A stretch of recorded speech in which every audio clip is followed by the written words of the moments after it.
자, 우리 시작해 봅시다. 자, 이번 6회 독서부터 할 거고요. 그 독서의 첫 번째 지문 보세요.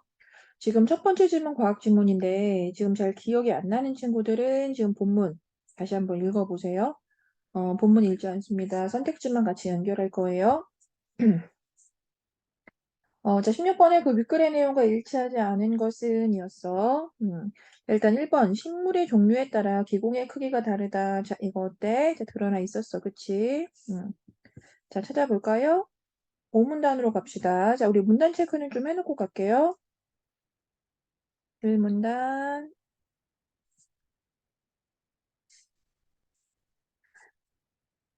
2, 3.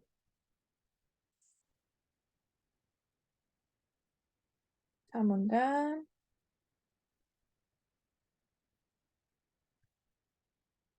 5문단. 자, 여기까지 해놓고요. 그 1번의 식물의 종류에 따라 기공의 크기가 다르다. 자, 5문단. 시작하자마자 바로 나와 있었어요. 자, 볼까요? 음, 기공의 크기는 식물의 종류에 따라 다른데 보통 어떻다라고 되어 있었죠. 그쵸? 자, 여기가 16번의 1번. 선택지의 근거 범위. 자, 2번. 식물의 뿌리압은 그 중력과 동일한 방향으로 작동한다. 자, 틀렸어요. 그쵸? 자, 어렵지 않은 내용이었고요. 그 식물의 뿌리압 얘기하고 있는 게 그 왼쪽에 이 문단이에요. 자, 이 문단 보면은 그 마지막 문장 보세요. 자, 뿌리압이란 뿌리에서 물이 흡수될 때 밀고 들어오는 압력으로 물을 위로 밀어 올리는 힘이다. 라고 되어 있죠. 자, 그래서 중력과 동일한 방향이라고 하면 안 되지. 자, 반대 방향이라고 해야겠지.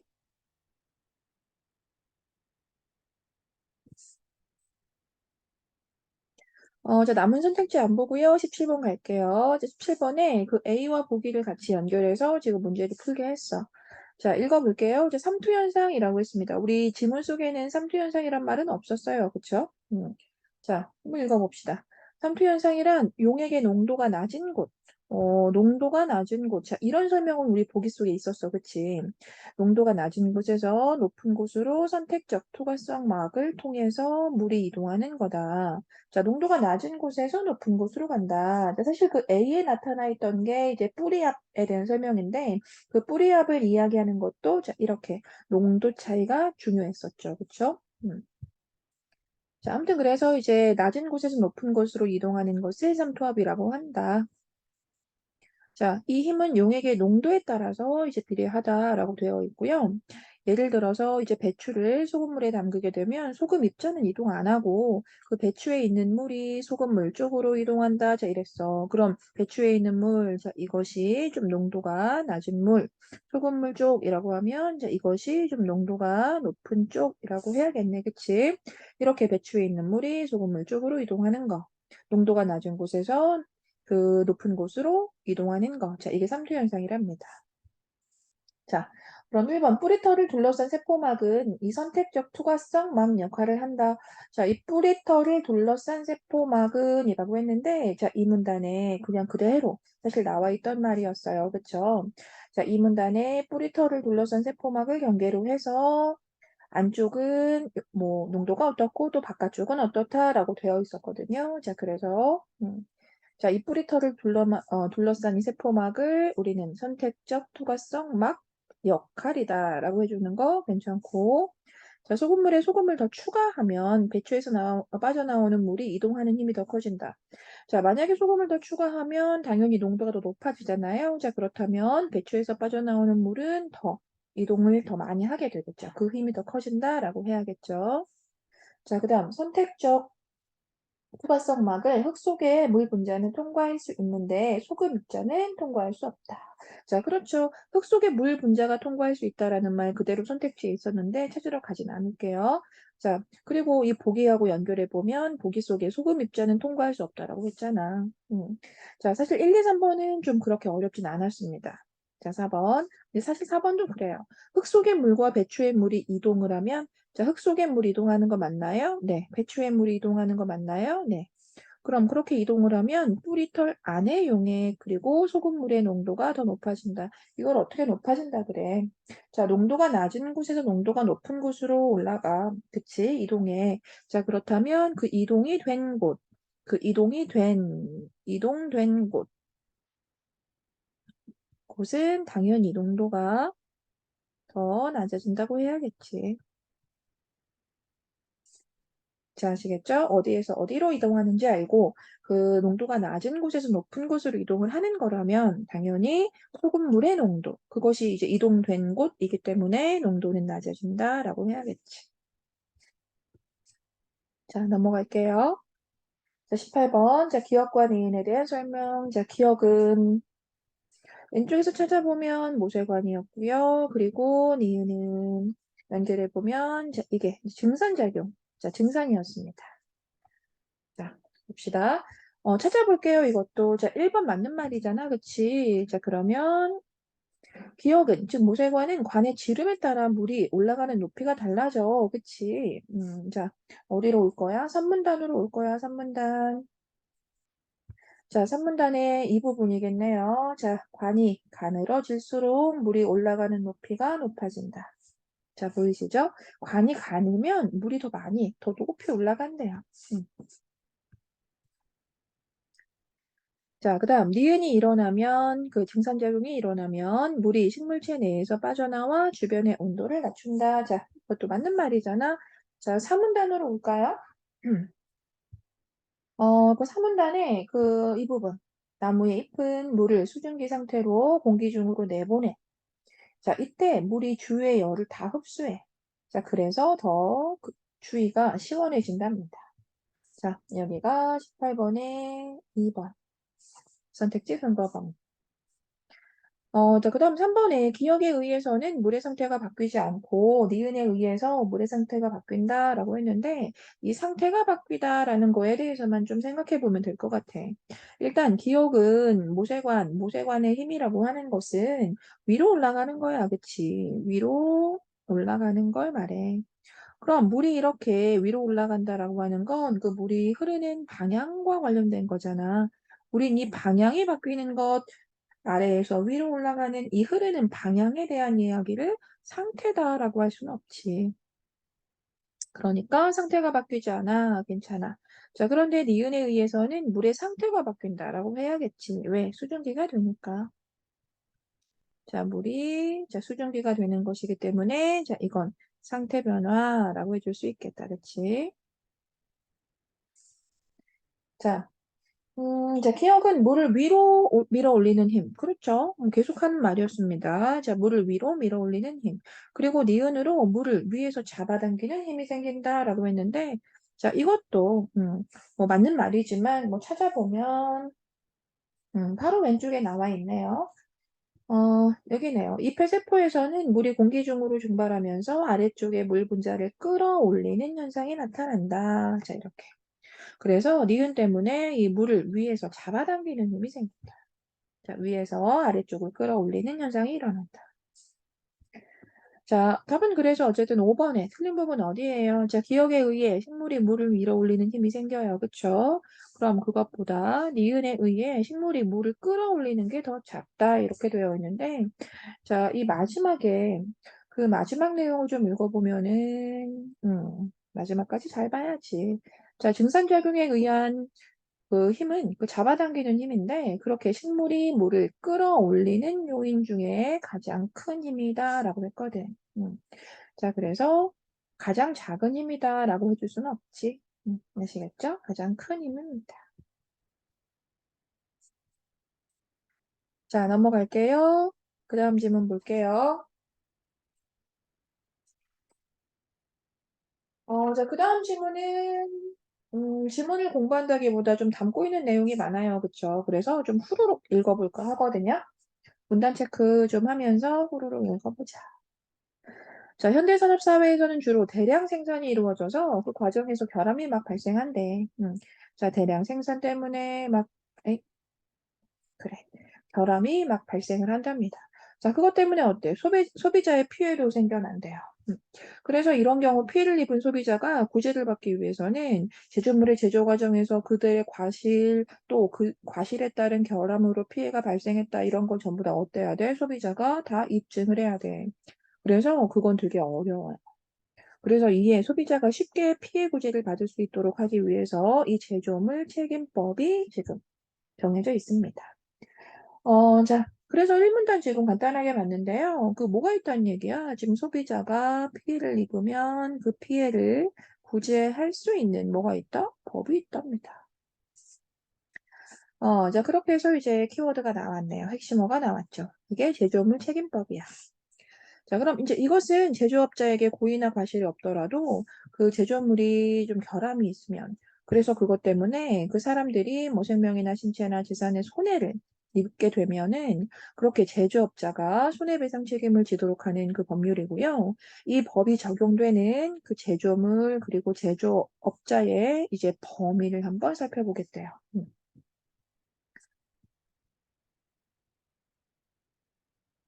자, 그러면 이제 이렇게 해서 그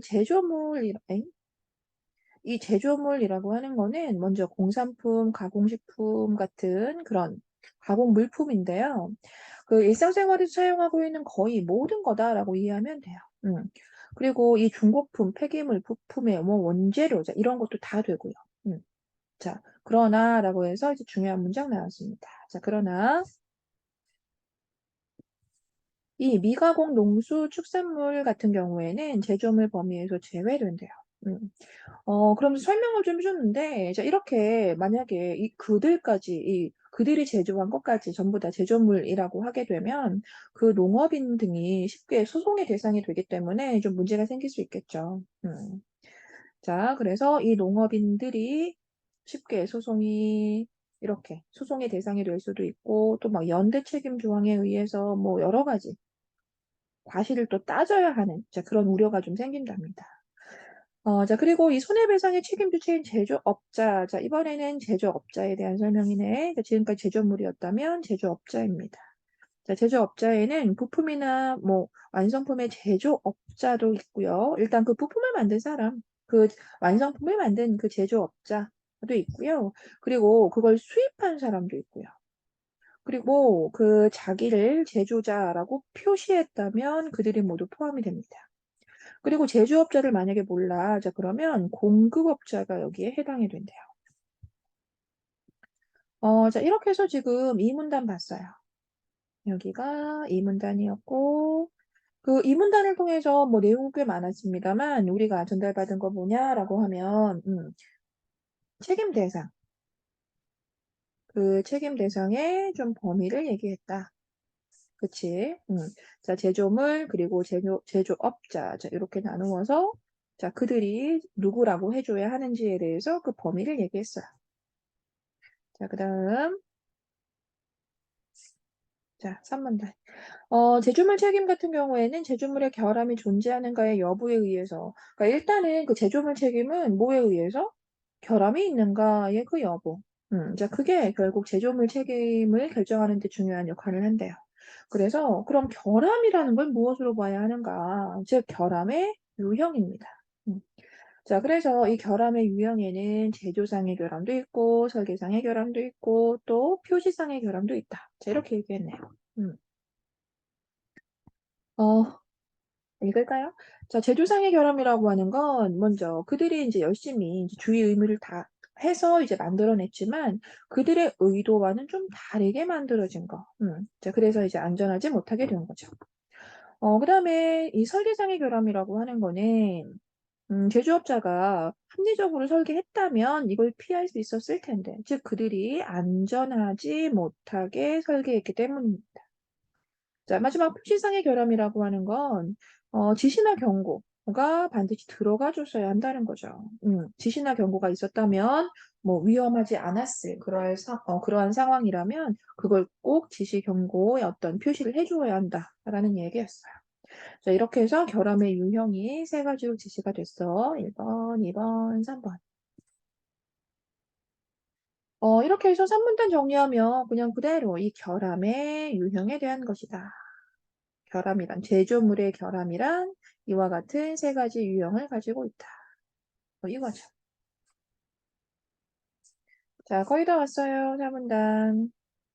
자, 그런데 이 피해자가 제조업자에게 손해배상을 청구하려면 굉장히 뭐 여러 가지를 입증해야 한다고 처음에 얘기했었죠. 그쵸? 그래서 어렵다고 얘기했잖아요. 자, 그래서 이 제조물 책임법에서는 소비자가 이 제조물을 통상적인 방법으로 사용하다가 사고가 났다라는 것만 입증하면 음, 사실 그래서 그 결함도 내가 입증하고 이 손해가 발생하게 된 손해를 결국 발생하게 된 그 인과관계까지 다 입증하고 이러면 힘들잖아요. 그래서 어렵죠, 상당히. 그래서 소비자는 그 제조물을 일반적인 그 방법, 자, 통상적인 그런 방법으로 사용을 했는데 그런데 사고가 났다라는 것만 입증할 수 있으면 된대요. 자, 그러면 결국 해당 제조물 자체에 결함이 있던 것으로 그렇게 결함 때문에 피해가 발생한 것으로 추정하고 있답니다. 자, 3문단 다 봤고요. 그래서 이 피해자, 이 소비자, 즉 이 피해자의 입증은 무엇인가? 즉 피해자의 입증의 내용을 간단하게 얘기했네요. 음. 자, 마지막이고요. 자, 5문단. 자, 한편 이 제조물의 결함으로 손해가 발생을 하면 제조업자는 다음 중 어느 것 하나를 입증하면 손해배상 책임을 면할 수 있대. 새로운 얘기다, 그치? 자, 즉 제조물의 결함이 있다고 하더라도 이 다음 중에 하나를 입증할 수 있으면 그들이 책임을 지지 않는답니다. 자, 일단 제조업자가 공급한 것이 아니다. 제조업자가 그것을 공급하지 아니하다. 자, 그다음에 둘째, 또 제조업자가 해당 제조물을 공급한 때의 그 과학기술 수준으로는, 즉, 내가 그것을 제조해서 공급했을 때, 자, 그때는, 그때의 과학기술 수준으로는 그 결함을 발견할 수 없었다. 또 세 번째는, 또 제조업자가 해당 제조물을 공급할 그 당시의 법령, 공급 당시의 법령이 정하는 그 기준은 완벽하게 준수했다. 라고 했다면, 우리는 배상 책임을 면할 수 있게 된답니다. 또 그 밖에 원재료 또는 부품 제조업체의 경우에는 해당 원재료 또는 부품을 사용한 그 제조물 제조업자의 설계나, 어, 그러니까 그 원재료나 부품 제조업자가 있어. 그러면 그 부품을 사용한 그 제조물 제조업자의 설계 혹은 제작에 관한 지시로 인하여 결함이 발생하였다는 사실. 그러니까 내가 만든 부품에는 문제가 없고, 이거를 가져다가 이제 제조한 사람, 그래서 그것을 제작하고 뭐 했던 그 사람들의 어떤 결함이다라는 것을 입증하게 되면, 그러면 또 책임을 지지 않아도 된답니다. 자, 뭐, 그러나라고 해서, 뭐, 면책사유, 뭐, 지금까지를 이제 면책사유라고 하는데, 자, 이런 면책사유에 해당한다 하더라도, 그 제조업자가 제조물의 결함을 다 알면서도, 결국은 그 예방조치를 제대로 하지 않았다라고 하면, 또 책임을 피할 수 없기도 하다, 뭐, 이런 얘기였네요. 이렇게 해서 지금 5문단 끝났고요. 자, 5문단에서는 그럼 뭐에 대한 얘기했다고 해야 돼? 여기에서. 그 제조업자, 즉 실제 피해가 발생했다 하더라도, 즉 피해는 발생했습니다. 그쵸? 자, 그랬다 하더라도 그 제조업자가 이 면책을 받을 수 있는 그 면책의 어떤 사유에 대한 이야기였어요. 자, 마지막. 이렇게 제조물 책임법에 따른 제조업자의 배상 의무는 피해자의 생명, 신체, 재산상의 손해, 자, 즉, 그 제조업자 같은 경우에는 그 배상 의무를 어디에 두고 있냐면, 즉, 이 피해자의 재산상의 손해에 대한 것으로 한정을 한대요. 신체나 재산상의 손해. 자, 그리고 또 결함이 있는 그 제조물 자체, 그 제조물 자체는 유통업자나 판매업자한테 구제를 받아야 한대요. 자, 그래서 예를 들어 설명을 해주고 있거든. 만약에 녹즙기 때문에 손을 다쳐. 그러면 그 치료비는 제조업자한테 배상받을 수 있고, 그 불량품 같은 경우에는 그 판매업자한테 환불을 받을 수 있다라고 했네요. 자, 그래서 이제 이 마지막 문단 같은 경우에는 그 배상 의무의 간단하게 얘기하자면, 즉 배상 의무의 범위였습니다.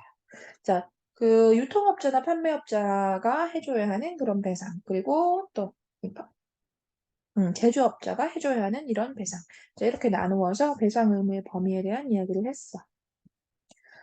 자, 이렇게 읽고 나서 문제 보는데, 그 기억에, 즉, 22번, 즉, 윗글을 읽고 해결할 수 있는 질문, 그러니까 즉, 내용 속에 들어가 있는 이제 표현인데, 그 기억에 제조물 책임법이 제정된 배경은 무엇인지 알 수 있어? 당연히 알 수 있지.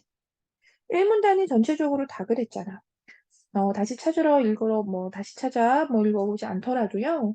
그 소비자들이 자, 요새는 뭐 대량 생산 때문에 이제 결함이라는 게 있고 그것 때문에 소비자들이 이제 뭐 피해를 입을 때도 있는데 그걸 스스로 이렇게 입증하려면 힘드니까 그래서 이 법이 만들어졌다. 뭐 이랬잖아. 자, 그러니까 1번은 나와 있는 말. 또 제조물의 결함을 해결할 수 있는 방법. 결함을 어떻게 해결할 수 있어? 이제 결함을 해결할 수 있는 게 아니잖아. 그 결함에 따른 뭐라고 해줘야 돼? 피해. 그 피해를 구제할 수 있는 방안에 대한 얘기잖아, 지금. 결함을 해결하자는 게 아니라 그 결함에 따른 그 피해를 어떻게 구제할 수 있는지 그 구제 방안에 대한 이야기였으니까 니은은 틀리지. 자, 그 다음 디귿. 제조물 책임법이 적용되는 제조물 제조업자의 범위는 어디까지야? 라고 했는데, 자, 이것도, 자, 이 문단에 그대로 나와 있었지. 전체적으로, 그쵸? 자, 그다음 보자. 자, 23번을 이제 연결해 봐야 돼요. 자, 그러면 이 보기를 읽으면서 우리가 읽었던 그 지문 속의 내용하고 무엇이 연결되는지 떠올려 보셔야 됩니다.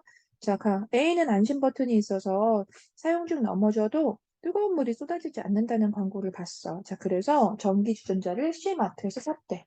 그런데 물을 끓이다가 이제 화상을 입은 거죠. 주전자가 넘어져가지고. 자, 넘어져도 뜨거운 물이 쏟아지지 않는다라고 했는데 넘어졌는데 물이 쏟아졌다는 거야. 자, 그것 때문에 막 화상을 입었대. 자, 그랬는데 정말로 이걸 조사해 보니까 그 결함 부분이 있었대요. 그 버튼 부분이 잘못 결합이 되어서 물이 새더라. 자, 이런 얘기였어. 자, 그럼 우리가 그 연결 바로 해볼 수 있는데 결국 신체상의 피해를 입었잖아, 결함 때문에. 그치? 그럼 이 신체상의 피해는 좀 전에 읽었던 거니까 바로 해보자. 자, 어디에서 구제해줘야 돼? 어디에서 배상해줘야 돼? 제조업자가 배상을 해야 돼. 그치? 자, 그럼 이 불량품 같은 경우에는 또 어디에서? 또 어디에서 교환해줘야 하는 거야? 판매업자가. 그치?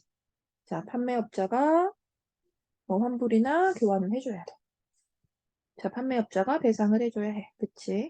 응. 자, 그럼 또 나 읽어보자. 자, 나에서 D가 이사의 승용차 탈취제를 구입해서 그 설명서에 따라서 막 분사를 했대. 자, 그런데 화재가 났다. 제품 사용 설명서에는 그 탈취제, 뭐 에피가스를 포함하고 있어서 화재 발생할 위험이 있다라는 문구가 없었대요. 자, 그런데 그게 딱 화재의 원인이었다는 거지. 그럼 우리가 연결해 볼 수 있는 건 뭐야? 결함 유형이지?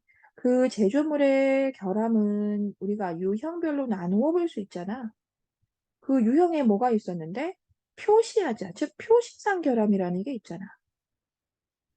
자, 그러니까 자, 이 제조물도 당연히 결함이 있다라고 하고 그 결함에 따라서 뭐 역시나 뭐 배상을 받을 수 있는데 지금 나에서는 정확하게 그 제조물 결함 유형을 표시상 결함을 이야기할 수 있게 그렇게 만들어져 있는 상태예요. 자, 그럼 1번 A가 B사의 책임을 물으려면 전기주전자를 통상적으로 사용했음을 입증해야 한다. 자, 그렇죠. 소비자는 이제 이거 정도만 입증할 수 있으면 되는 거죠. 우리는 주전자를 정말 일반적인 쓰임에 따라 썼습니다. 전기주전자를 통상적으로 사용했습니다. 라는 거, 자, 이 정도를 우린 소비자가 입증했어야 했잖아. 자, 그 다음 2번. A는 B사로부터 전기 주전자에 대해 환불을 받을 수 있겠군이라고 했는데, 자, 바로 틀렸죠. 틀린 거 알 수 있겠죠? 자, B사로부터 주전자의 환불을 받을 수 있는 게 아니잖아. 자, B사로부터, 즉 제조업자로부터 받을 수 있는 건 이제 치료비 같은 거겠죠. 그쵸?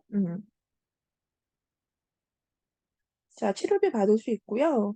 그럼 전기주전자는 누가? 판매업자인 어디에서? C마트에서 배상을 해야 한다라고 해야겠네요. 아시겠죠? 음. 몇 개 더 보자. 자, B사는 제조상의 결함. 그래, 결함을 지닌 제품을 생산했어. 라고 해야 하고. 그 다음, 4번 D 같은 경우는 승용차 화재로 인한 발생 피해에 대해서, 그렇지, 이사에 당연히 손해배상 청구할 수 있겠죠. 그쵸? 자, 결국 내 재산상의 피해를 끼친 그 부분에 대해서는 그 제조업자에게 배상을 요청할 수 있잖아. 자, 그다음 이렇게 그 결함은 이 탈취죄는 표지상의 결함이라고 해야 한다라는 말이죠.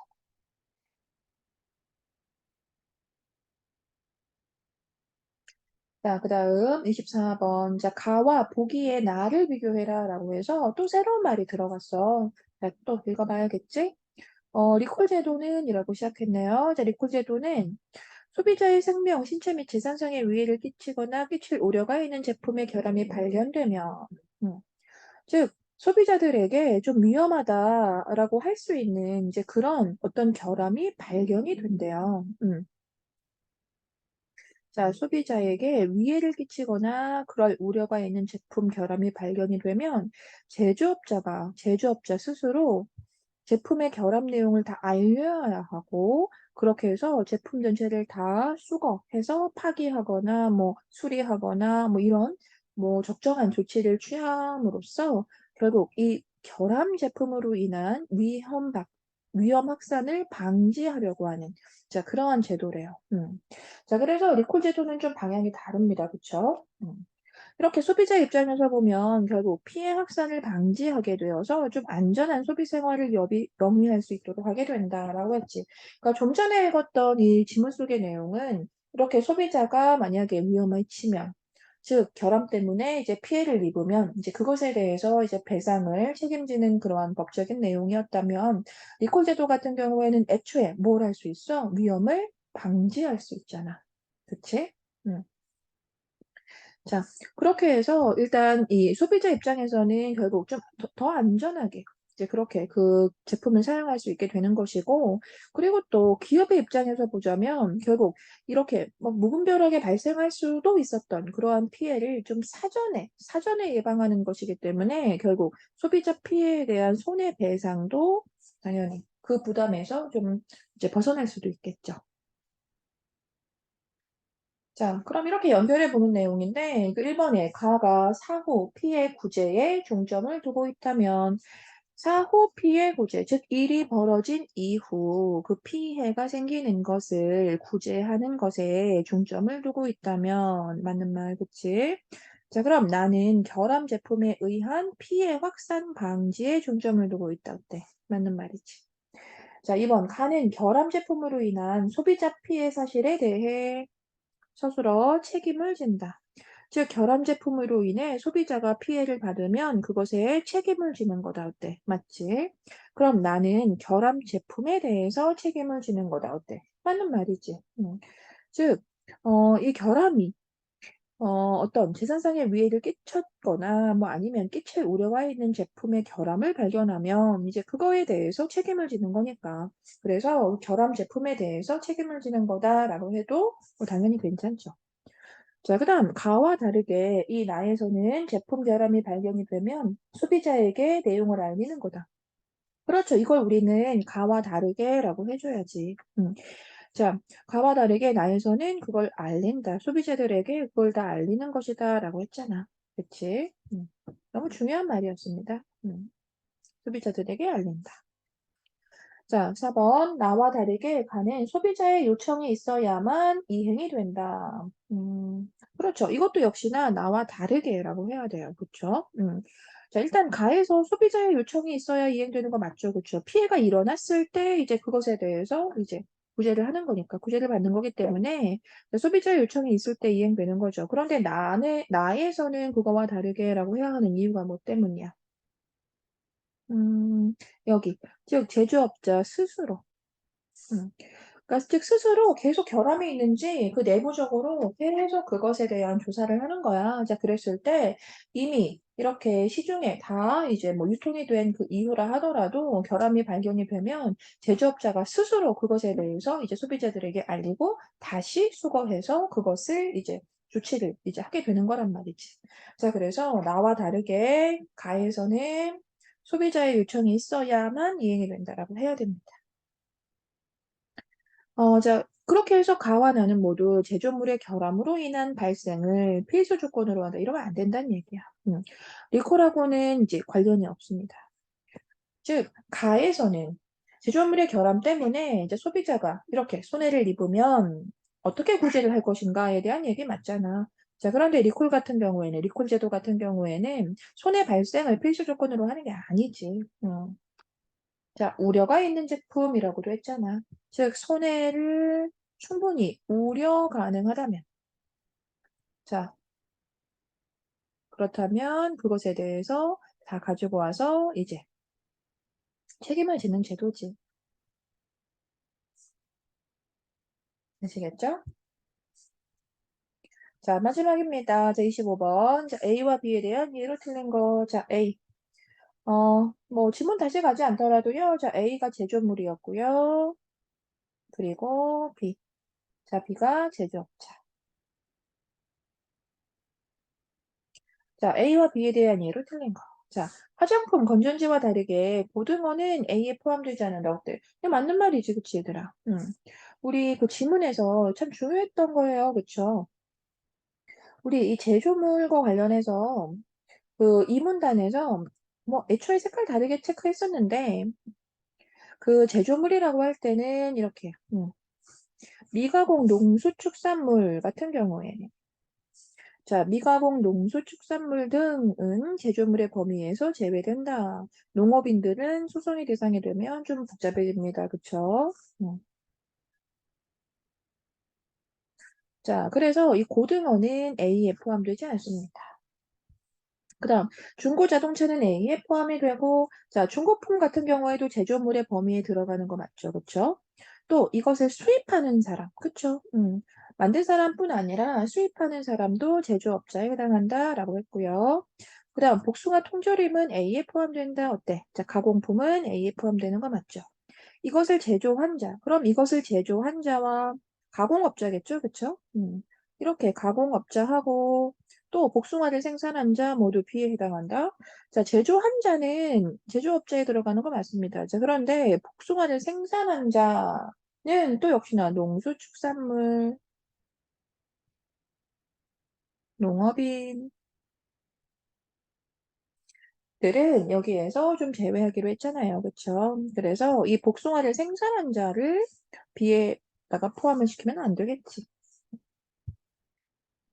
자, 나머지 선택지는 안 볼게요. 넘어갑시다. 자, 마지막 질문이고요. 자, 마지막 질문 철학 질문이었어요. 철학 질문 같은 경우는 조금 읽어볼게요. 길진 않았어? 그치?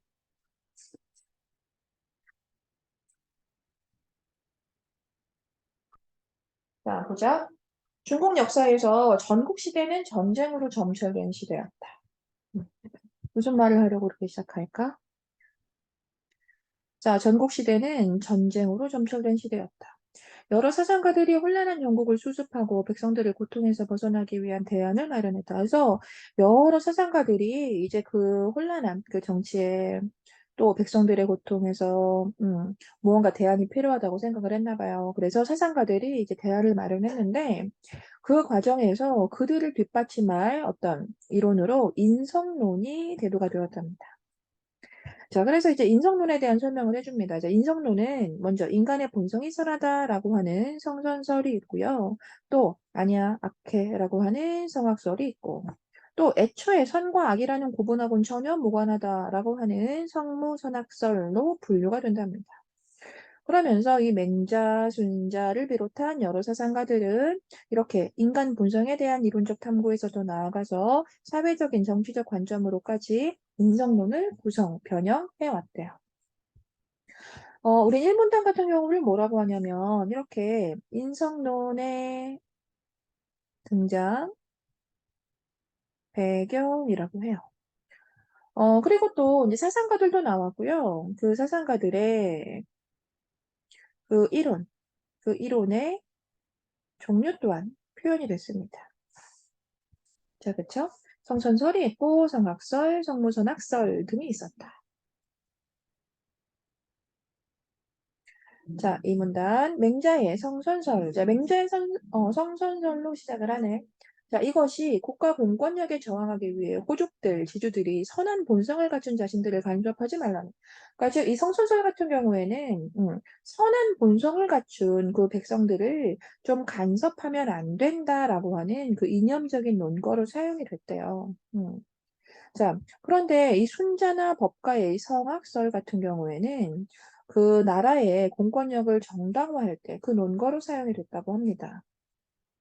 이렇게 해서 이 선악이란 윤리적인 개념, 이제 이 윤리적 개념이, 선악과 같은 이 윤리적 개념이 정치적 개념과 불가분의 관계에 놓여 있다는 사실을 알 수 있대요. 자, 불가분의 관계라고 하면 이건, 나눌 수 없는 관계, 뗄 수 없는 관계, 뭐 이런 얘기거든요. 자, 이렇게 해서 이 선악이란 윤리적 개념은 정치적인 것과 뗄 수가 없는 그 관계에 놓여 있다는 걸 알 수 있대요. 이렇게 성선설에서는 그 개체가 외부의 강제적인 간섭이 없어도 충분히 간섭이 없다 하더라도 질서를 낳고 유지할 수 있다고 보는데 이 성악설 같은 경우에는 이 간섭이 없으면 정치적인 무질서가 초래가 된다.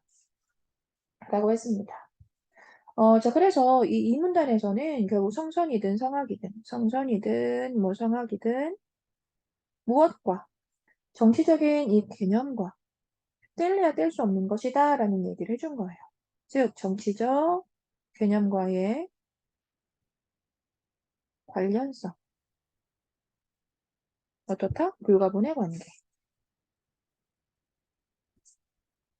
자, 그 다음 한편 고자는 성무선학설을 통해서 성무선학설이라는 얘기가 나오네요. 이것을 통해서 인간이 가지고 있는 식욕과 같은 자연적인 요구가 본성이어서 즉 성무선학설에서는 인간의 자연적인 요구가 본성이래. 자, 그래서 이걸 정치적이면서 동시에 윤리적인 범주로서의 선과 악의 개념으로 다룰 수 없다. 그러니까 즉 성무선학설에서는 이 정치적이면서 윤리적인 그 개념으로 한꺼번에 다룰 수는 없다라고 했네요. 그는 인간의 본성을 소용돌이 치는 물로 비유해가지고 이러한 관점은 소용돌이처럼 역동적인 삶의 의지를 지닌 인간을 규격화함으로써 그 역동성을 마비시키려는 어렵습니다. 그렇죠? 일체의 외적 간섭에 저항하는 그 입장을 취하도록 했대요. 그 역동적인 삶의 의지를 지닌 인간을 규격화하게 되면 그 역동성을 마비시키려고 하는 그 일체의 외적 간섭이라는 게 생겨나는데 그것에 저항한다. 라고 하는 것이, 저항하는 입장을 취하는 것이 성무선학설이라고 했고요. 그래서 산문단은 좀 따로 떼어서 이렇게 나타나 있는데, 이 성무선학설의 뭐에 대한? 개념에 대한 이야기다라고 해야 됩니다. 설의 개념. 그래서 성무선학설에서는 성선, 그리고 성악과는 그 다른 개념을 가지고 있었죠. 자, 사문단. 자, 맹자는 인간의 본성을 역동적으로 간주한 이 곤자의 인성 비판했습니다. 즉, 맹자는요, 이 고자의 인성론을 비판한 사람이래요. 맹자는 살아있는 버드나무와 그것으로 만들어진 이 나무 술잔의 비유를 통해서 나무 술잔으로 쓰일 수 있는 본성이 이미 있다라고 이야기했답니다. 즉, 사람의 본성은 이미 다 내재하고 있는 것이다. 다 선천적으로 지니고 있는 것이다, 본성이란. 자, 그래서 이것을 그 인의 예지 네 가지로 규정을 했다라고 했고요. 그 대표적으로 이 동정심, 고통에 빠진 타인을 측은히 여기는 이 동정심, 즉 측은지심 같은 말. 자, 이 측은지심이 누구나 다 있는 것이고 그것은 내면의 다 깊은 곳에서 다 필요할 때 흘러나오는 것이다라고 하는 것이 맹자의 관점이래요. 다시 말해 인간은 스스로의 노력으로 이 본성을 실행할 수 있다, 즉 실현할 수 있다라고 했고요. 타인의 힘이 계속 같은 말이고요. 타인의 힘이 아닌 자기 스스로의 힘으로 다 수양 가능하다라고 했답니다. 자, 이것이 맹자의 수양론이고요. 자, 이렇게 해서 지금 사문단에서는 그 맹자의 이론에 대한 이야기인데, 이 맹자의 이론 자체가 자, 맹자의 이론 자체가 누구와, 즉 고자와 반대되는 입장이라는 걸 알 수 있고요. 그 맹자의 이론은 그래서 사람이라는 건 자력으로 수양이 가능한 존재다. 라고 얘기했네요. 자, 이것이 뭐다? 수양론이다. 자, 마지막인가? 문단. 자, 이렇게 모든 인간은 다 선한 본성을 지니고 있고, 계속 누구에 대한 이야기야? 이거 맹자에 대한 이야기야, 그치? 이렇게 모두는 다 선한 본성을 가지고 있고, 이 선한 본성을 실현하는 것은 전부 다 자기 노력에 의해서 가능하다. 라고 하는 거 두고, 맹자의 성선설. 자, 그런데 이 맹자의 성선설을요, 이 순자 같은 경우에는 이거는 너무 낙관적이야, 사변적이야, 현실 감각이 결여된 거야, 라고 했대요. 그러니까 즉 순자는 맹자의 성선설을 비판하는 입장을 가지고 있네. 이제 선한 인간이 되려면 그 인간은 국가 질서, 이제 이런 외적인 것에 의존할 필요가 없기 때문에, 자, 그래서 맹자의 논리 같은 경우에는 결국 현실 사회에서 국가 공권력과 사회 규범의 역할을 다 부정하는 논거로 쓸 수가 있으니까, 그래서 순자는 그것을 비판했대요. 순자 같은 경우엔 그래서 이 외적인 강제력, 이 국가 권력 같은 것이 반드시 필요하다라고 했고요. 그것을 정당화하기 위해서 이 순자의 견해는 성악설뿐 아니라 이런 현실주의적인 인간관과 같이 연결해서 볼 수도 있다고 했습니다. 자, 오문단에서는 이 순자의 성악설에 대한 이야기를 중심으로 봐야겠고요. 자, 즉 그것이 결국 포인트는 뭐예요? 규범의 정당화죠.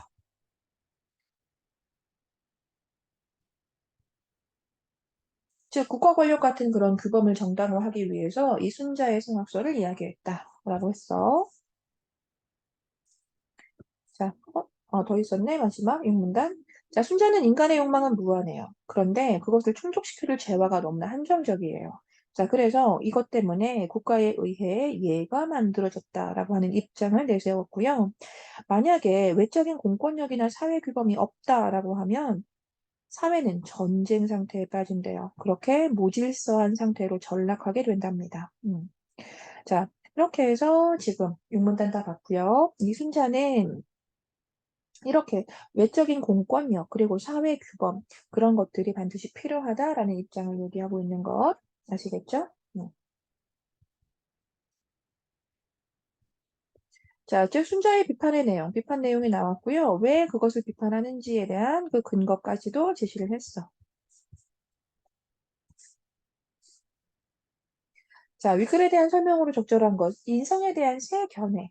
그렇지, 세 견해라고 해도 돼. 그런데 각각의 그 장단점에 대한 비교를 했니? 아니잖아. 자, 인성론이 왜 등장하게 되었는지, 그리고 그것과 이렇게 다양한 견해, 어떤 것들이 있는지 소개하다 답이 되죠. 그다음, 자, 또 이제 외부적인 것과 같이 연결해서 읽어가야 하는데, 볼게요. 보기에는 홉스라는 그 철학자가 있고요. 그 새로운 견해를 좀 읽어봐 줘야 합니다. 읽어볼게요. 자, 홉스에 의하면 인간의 본성은 이기적이므로 자신의 이익을 극대화하기 위해서 자연 상태에서의 만인에 대한 투쟁 상태로 비참하게 살아가야 한대요. 우리는 이렇게 새로운 내용을 읽을 때 본문의 내용 무엇과 같이 연결해서 볼 수 있는지를 반드시 떠올려 줘야 합니다. 지금 읽었던 이 내용은 당연히 이 순자의 어떤 이론과 좀 유사한 입장이다라고 해줘야 해요. 그쵸? 자, 그래서 이것을 극복하기 위해서 권력을 만들었다. 그럼 이 권력의 이름이 리바이어던이다. 자, 이것은 공동의 평화와 방어를 위해 필요한 절대 권력 같은 거다. 그래서 절대 통치자에게 사람들은 복종을 약속하고 그렇게 사람들의 안전을 나라에서는 보장해준다. 자, 끝까지 다 읽어봤는데도요, 어때요? 결국 이렇게 외적인 강제력에 대한 이야기. 그 외적인 강제력이 필요해서 이렇게 국가 권력 같은 것이, 즉 제도 같은 것이 반드시 필요하다는 이야기. 어때? 끝까지 읽어봐도요, 이 순자의 이론과 굉장히 유사하다는 거 알 수 있었어요. 자, 그럼 문제 자체가 그래서 그 순자와 홉스가 모두 동의할 만한 그런 진술이야. 그런데 애초에 이들은 유사한 입장을 가지고 있거든요. 자, 그럼 1번. 인간의 이기적인 본성이 결국 사회의 혼란을 초래하는 거야. 맞지? 탑이죠, 그냥. 그렇게 해서 인간의 이 이기적인 본성이 결국 사회의 무질서를 초래해. 그러니까 외적인 강제력이 필요하고 국가 권력이나 제도 이런 것들이 다 필요한 거야 라고 이야기하는 거 어때? 자, 바로 정답이 될 수 있겠죠. 자, 넘어갑시다. 마지막. 자, 기업과 디귿의 관점에서 보기를 바라라고 했고요. 그 순서대로 다시 지문으로 돌아가지 않더라도 자, 고자, 그리고 맹자, 순자였습니다. 자, 고자 뭐였어요? 성무선학설, 맹자, 성선설, 순자, 성학설. 자, 지문. 가난과 배고픔 때문에 빵을 훔친 장발장. 그렇게 해서 감옥 생활을 했다. 출소를 했는데 받아주는 사람이 없었다. 그런데 이 어떤 주교가 따뜻하게 맞아줬다.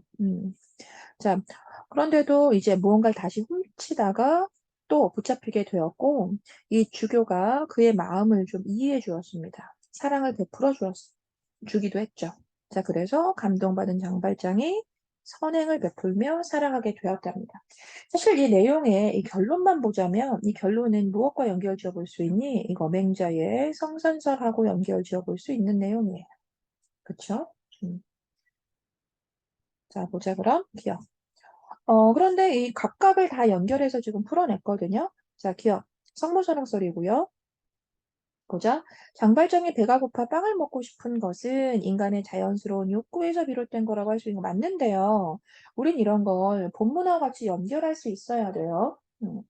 자, 성모선언설에서 이러한 이야기를 했냐라고 우리는 그 부분과 연결을 반드시 해주셔야 됩니다. 자, 인간이 가지고 있는 식욕과 같은 자연적인 욕구가 본성이다.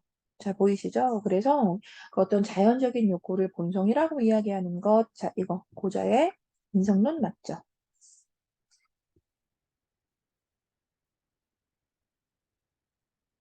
자, 그래서 이렇게 기억과 연결 지어볼 때 우린 자연스러운 욕구에서 비롯된 것으로 이해할 수 있다라는 거 괜찮아. 자, 답은 2번이었는데 일단 마지막에 넘어가고요. 3번 보세요. 자, 니은, 자, 맹자네요. 자, 미래의 주부가 그 장발장에게 편히 쉴 곳을 마련해 준 것은 측은히 여기는 마음이다. 자, 우리 맹자의 인성론하고 연결지어서 이걸 측은히 여기는 마음, 동정심이다, 측은지심이다라고 할 수 있어? 없어? 있지. 그치? 본문에 나와 있는 내용을 그대로 연결해 주셔야 됩니다. 찾으러 가지 않더라도. 또 니은 장발장이 선행을 베푸며 살아가게 됐습니다. 그렇죠? 그럼 이 모습에서는 결국 스스로의 노력으로 선한 본성을 실현하는 것으로 보자. 어때? 괜찮지? 자, 자, 포인트 뭐겠어요? 이렇게 스스로가 노력해서 다시 선한 본성을 되찾을 수 있는 것. 자, 이것이 자, 맹자의 어떤 인성론에 나타나 있던 표현이었잖아. 그럼 장발장을 체포한 것, 그것은 사회 규범이라고 연결해 볼 수 있겠어? 그치. 이렇게 사회 규범을 통해서 사람들을 이렇게 안전하게 만들어주는 이 자체, 이런 것을 우리는 순자하고 연결지어 보아야 하는 거잖아. 자, 아무튼 그래서 이렇게 맹자하고 연결짓는 거, 또 마지막 순자하고 연결짓는 거 다 맞습니다. 자, 이제 기억에서 미래의 주교가 은초대를 장발장에게 준 선물이라고 말했어요. 그쵸? 그럼 그것은 역동적 삶의 의지를 규격화하려고 하는 것으로 볼 수 있냐, 자, 이건데, 사실 이 문장은 또 구체적으로 무엇을 이야기하려고 하는 건지 그 다음에 또 풀어주지 않았기 때문에 정확히 알 수는 없어요. 자, 그런데 우리는 그 문맥에서 이런 생각은 좀 해줘야 돼요.